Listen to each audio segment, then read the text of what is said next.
The UK is facing rising levels of ill health. The chronic disease escalation is primarily related to food intake. There's no question about it. There's growing concern about some of the food we eat. We're consuming too much ultra-processed food. People consuming more ultra-processed food have higher risk of disease and death. Panorama investigates the possible links between artificial sweeteners and serious illness. The higher the dose that was given, the higher the numbers of tumors that we observed. Exclusive new evidence linking food additives to cancer. We observed significant associations between emulsifier intake and increased risk of cancer overall. And we ask, are regulators doing enough to keep our food safe? This really is a future time bomb. It's a complete disaster, and we're sleepwalking into it.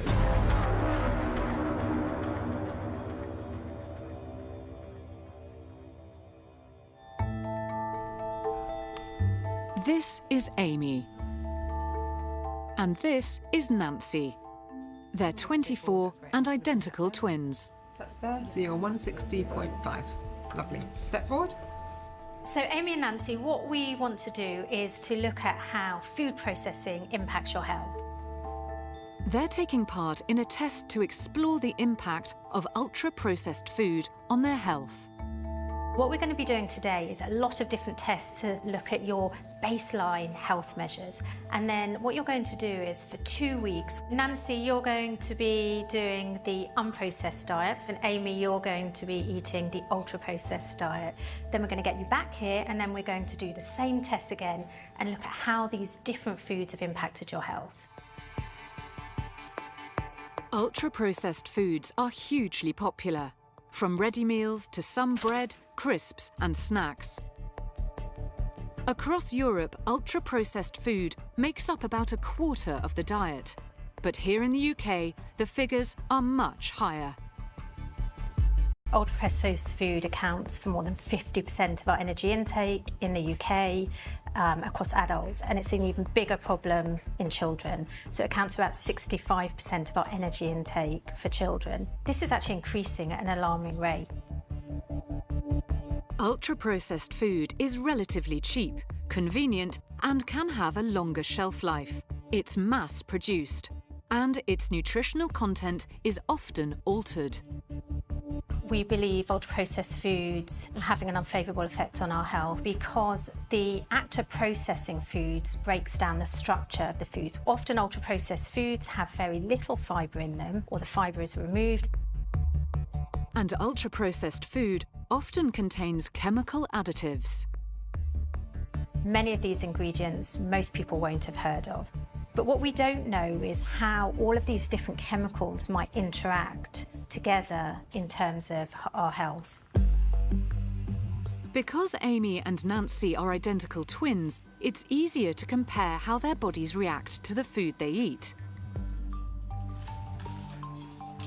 Their diets will contain exactly the same amount of calories, nutrients, fat, sugar and fibre. But only Amy will be eating the ultra-processed food containing chemical additives. I do eat some processed foods just out of convenience, but I do love lots of fresh foods and have quite a healthy diet, I think. So I think it is going to be a bit of a shift. There are many reasons for chronic ill health, like smoking, drinking too much and lack of exercise. We already know too much salt, fat and sugar in our diet can be bad for us. Now there's an increasing focus on ultra-processed food. My name is Tim Spector. I'm a professor of epidemiology at King's College London. In the last decade, the evidence has been slowly growing that ultra-processed food is harmful for us in ways we hadn't thought. We're talking about whole varieties of cancers, we're talking about heart disease, strokes, dementia. Many of these products may have 20 chemicals, and there can be emulsifiers, preservatives, artificial sweeteners, which have negative effects on our body. One of the most controversial chemical additives, often used in ultra-processed food, is the sweetener, aspartame. 200 times sweeter than sugar, it's used in thousands of products often marketed as low-calorie. There have been questions about its safety over the last 2 decades. In 2006, scientists in Italy began studying aspartame. I'm Daniele Mandrioli. I'm the director of the Cesare Maltoni Cancer Research Center of the Ramazzini Institute. We gave mice and rats aspartame with a human equivalent exposure. It was the largest study ever performed on aspartame. Our findings was that aspartame was capable of inducing a number of cancer in different organs. Although the experiment was on rodents, the Ramazzini scientists were concerned aspartame might also be harmful to humans. The higher the dose that was given, the higher the numbers of tumors that we observed. These are all cancer cells that are invading the liver, nervous system tumors, mammary cancer, kidney, leukemia. Since then, aspartame has been studied many times. Some scientists raised similar concerns, while others questioned the quality of the Ramazzini studies and said there was nothing to worry about. In 2013, the European Food Safety Authority agreed, saying aspartame was safe.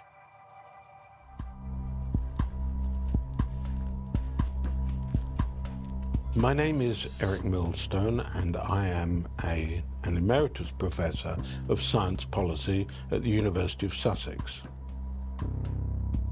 Professor Millstone reviewed all the research the regulator had considered. I produced and published a very detailed analysis of each of the studies. He came to the conclusion that there was a link between how research was funded and its findings. Of the studies that seemed to show harm, I think every single one of them was funded by a non-commercial independent source. 3/4 of those independent studies found an association between aspartame and harm. But Professor Millstone found research funded by makers of aspartame came to a very different conclusion. About 90% of the reassuring studies were funded by large chemical corporations that manufacture and sell aspartame. So there's a pattern there that suggests the industry designs and conducts studies that provide reassuring evidence. I saw that as an expression of a very profound and very dangerous bias. Although ruled safe by many regulators, there is a growing body of evidence of potential links between the sweetener and serious illness.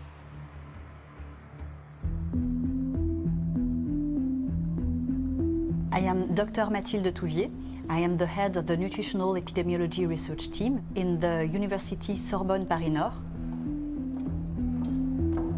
Dr. Touvier is leading one of the world's biggest studies into food additives.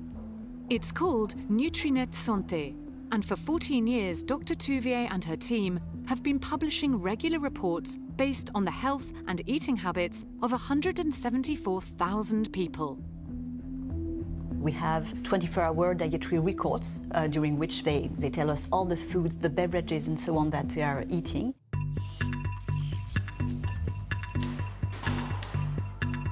She's been looking at the possible impact of aspartame on human health. Regarding artificial sweeteners and aspartame, we did 2 major studies so far.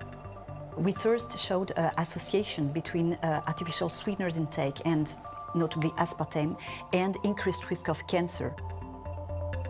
Dr. Touvier's findings don't prove aspartame causes cancer, but they do suggest the more aspartame you consume, the more likely you are to develop cancer, as well as other diseases.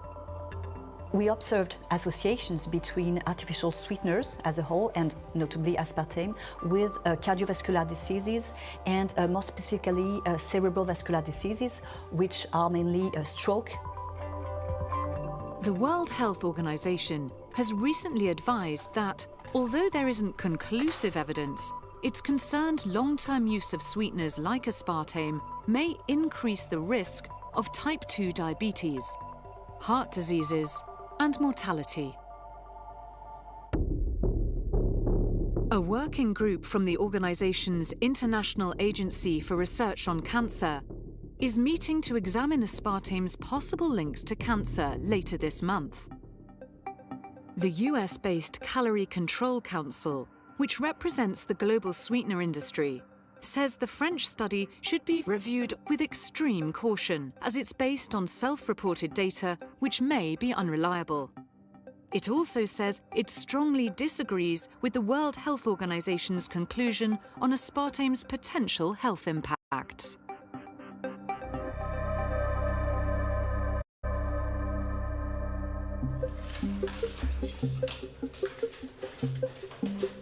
Amy and Nancy are a week into their ultra-processed food test.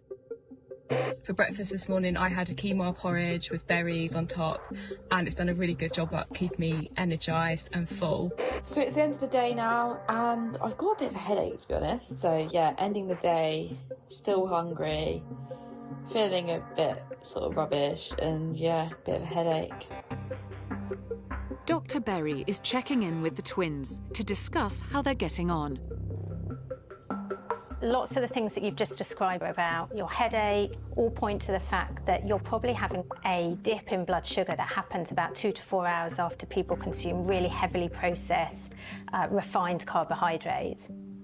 As well as being highly processed, Amy's food also contains chemical additives.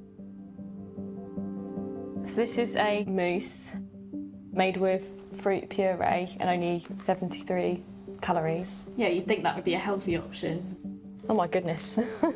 Pork gelatin, glucose fructose syrup, acidity regulator, citric acid, sodium hydroxide, modified maize starch.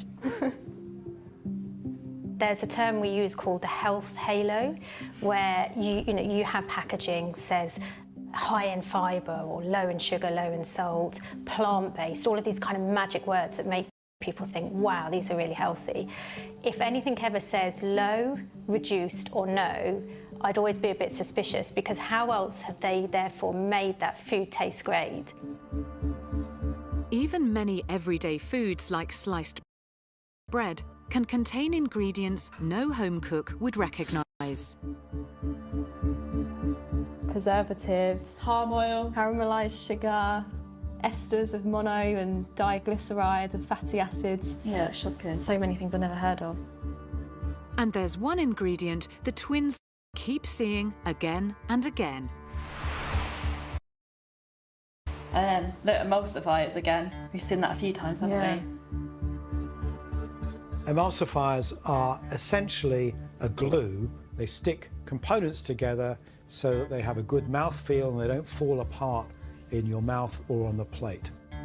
So here we have carboxymethylcellulose, CMC, which is one of the commonest emulsifiers used in the food industry. And I'm just going to demonstrate what happens when you just add water to it, and it very rapidly becomes like a glue, a stodgy mass that sticks everything together. The food industry uses around 60 different emulsifiers, often to enhance the appearance, texture, and shelf life of ultra-processed foods. Some are naturally occurring, others are chemically produced. It's found in an incredible number of our foods, and they are potentially harmful. Dr. Touvier's study has also been looking at emulsifiers. Panorama has been given exclusive access to her findings. They're yet to be verified by peer review, but she says they're concerning.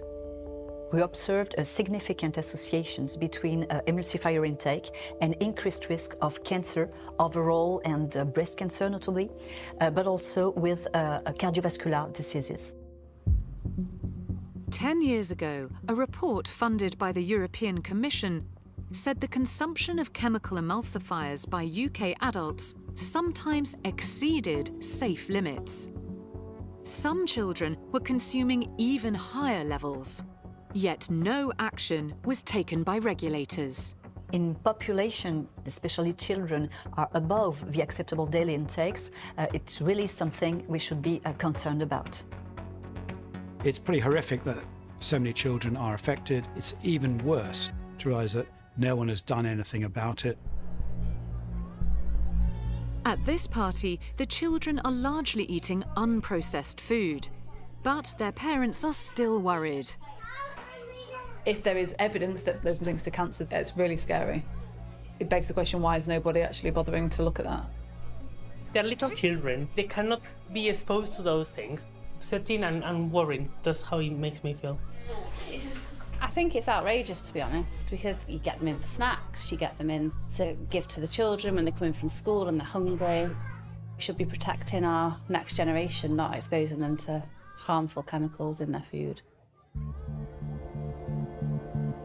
In England, Wales and Northern Ireland, food safety is regulated by the Food Standards Agency, the FSA.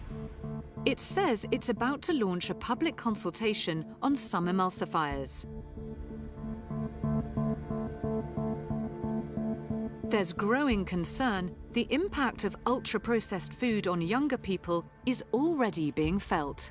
Hello, Sada. So, how are you doing? I'm good, thank you. Yeah. Hunida discovered she had type 2 diabetes when she was just 31. Not anyone as young as me has had diabetes in my family, so when I was the first one in the young generation, it was quite a shock, you know. I am aware medically of the seriousness of diabetes and what it can do to you long term. She's one of 4.3 million people in the UK diagnosed with diabetes. Rates among the under 40s are growing faster here than anywhere in the world. Diabetes levels at Dr. Sadra's Slough practice are above the national average. His patients face a range of risk factors. In this practice, we've got 25% of adults are either pre-diabetic or diabetic. This is very worrying. It is very concerning. In the last 12 months, I've had more than 100 new diabetics being diagnosed.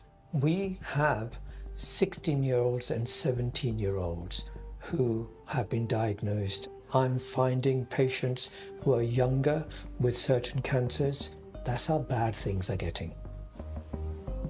Dr. Sadra is clear on what he thinks the cause is.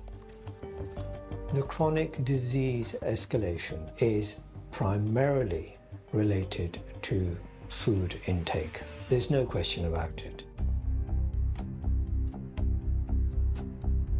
As well as the ingredients in our food, many scientists are worried about chemicals in some of the packaging it comes in, particularly bisphenol A, or BPA for short. It's used in some ready meal plastic trays, bottles and takeaway containers. BPA gets into our food because it leaches out from the plastic containers, and it's increased if you increase the temperature of the plastic, as can happen on a hot day, or particularly if you put it in a microwave. A review of more than 1,000 studies suggested high levels of BPA were linked to cancer and infertility, with particular concerns about the impact on pregnancies. It disrupts our hormonal pathways. It's been associated with increased rates of miscarriage, stillbirth, or malformations in the fetus. The European regulator was so concerned that in April 2023, it updated its guidance, dramatically reducing safe levels for human consumption. The UK's regulator, the Food Standards Agency, gets advice on chemicals in food from the Committee on Toxicity. It took a different view. It's chaired by Professor Alan Bubis, seen here speaking at a scientific conference. I'm a member of a number of science advisory boards. Alan Bubis is an emeritus professor. Recently, Professor Bubis and some of his colleagues have been arguing that the authorities ought not to be focusing on the potential risk that chemicals might cause to reproductive systems. A series of reports co-authored by Professor Bubis have downplayed the risks of BPA. The most recent paper said that it was not plausible that the amount of BPA we're currently exposed to could cause us harm. The paper also said the professor had no personal relationships that might influence his conclusions.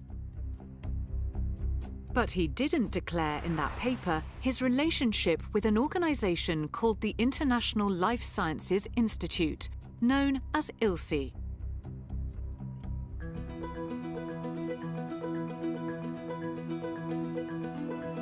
I'm Dr. Sarah Steele. I'm a Senior Research Associate at the University of Cambridge in Global Public Health.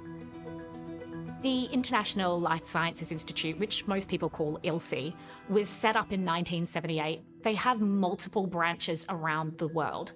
They're a truly global body. By working with experts, ILSI's glossy videos spell out its mission. ILSI is a non-profit charitable organization that works for the health of the public. Hundreds of scientists work with the Institute worldwide. It says it encourages collaborations between academics and industry. They kind of say that they produce science for the public good. It's who we are, and it is... But ILSI gets much of its funding from some of the world's largest food and chemical companies. Clarity. There's been a large number of multinational corporations who funded ILSI. Big food, environment, chemical, those kinds of multinational corporations. In 2012, the European Food Safety Authority was so worried about potential conflicts of interest, it insisted anyone associated with ILSI either had to resign from it or leave the regulator. 3 years later, the World Health Organization also distanced itself from ILSI. They're promoting industry-favourable positions, but not calling themselves the industry players. And that, for me, is really concerning. But here in the UK, the Food Standards Agency allows Professor Bubis, an unpaid board member and former Vice President of ILSI Europe, to chair the key advisory Committee on Toxicity. I think it's entirely inappropriate that the chairman of the Committee on Toxicity is so closely linked to an organisation promoting the interests of the chemical and food industries. More than half the members of the Committee on Toxicity have recent links to the food or chemicals industries. And last year, it disagreed with the European regulators' proposals to cut the safe level of BPA, criticising the regulators' approach to the evidence. That means the safe level in the UK is now 20,000 times higher than in Europe. They have dismissed the arguments in favour of precaution and are not endorsing a proposal for cutting the permitted levels of BPA in food packaging materials. And that represents a danger to consumers in this country. Currently, the Food Standards Agency says BPA poses no risk to health. But it says evaluation is ongoing. Over the past 10 years, the Committee on Toxicity hasn't supported a single restriction on the use of any chemical additive in our food. The UK's Committee on Toxicity is supposed to help protect public health. The judgments that it makes rarely serve to protect public health and more typically protect the commercial interests of chemical and food companies. Professor Bubis says his advice isn't slanted to favour industry, and he's always been totally committed to conducting and identifying the very best scientific research, whoever is funding it. He says he's always been open and transparent about organisations he works with, recuses himself when there's a potential conflict of interest, and that his research is independently scrutinised through peer review. The Food Standards Agency says it has a clear code of conduct for declarations of interest, and it has no evidence bias has affected the Committee on Toxicity's opinions or decisions made by the FSA. It says it's vital it gets expert advice from people across the food system. ILSI says it works in the interest of science, not industry, and evaluates any conflicts of interest, ensuring that research remains independent of any companies that may contribute funding for research.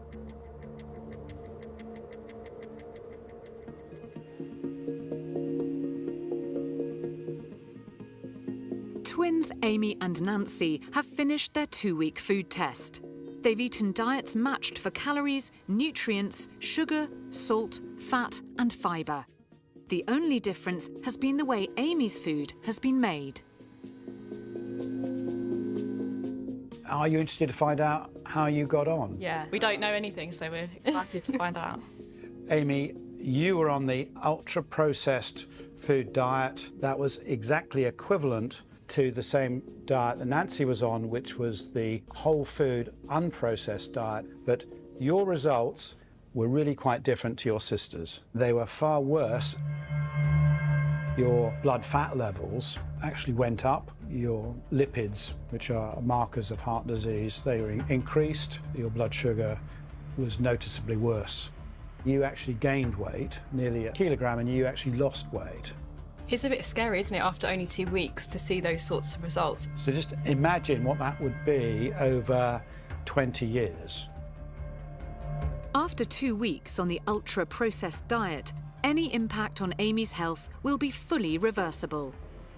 But the results are in line with a growing body of evidence linking chemical additives and ultra-processing to serious health consequences.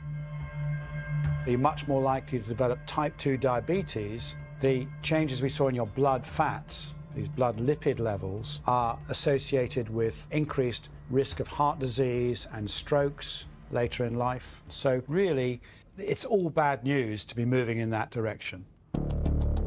The government has ordered a review of the evidence on ultra-processed foods. It will report in the summer.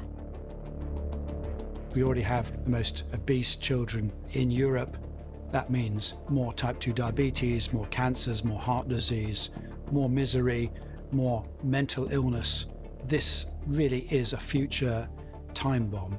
It's a complete disaster, and we're sleepwalking into it, and it's extremely frightening. There are now dozens of scientific studies warning of the dangers of diets high in ultra-processed food. In a decade that's seen a rapid rise in chronic illnesses, is it time to take stronger action?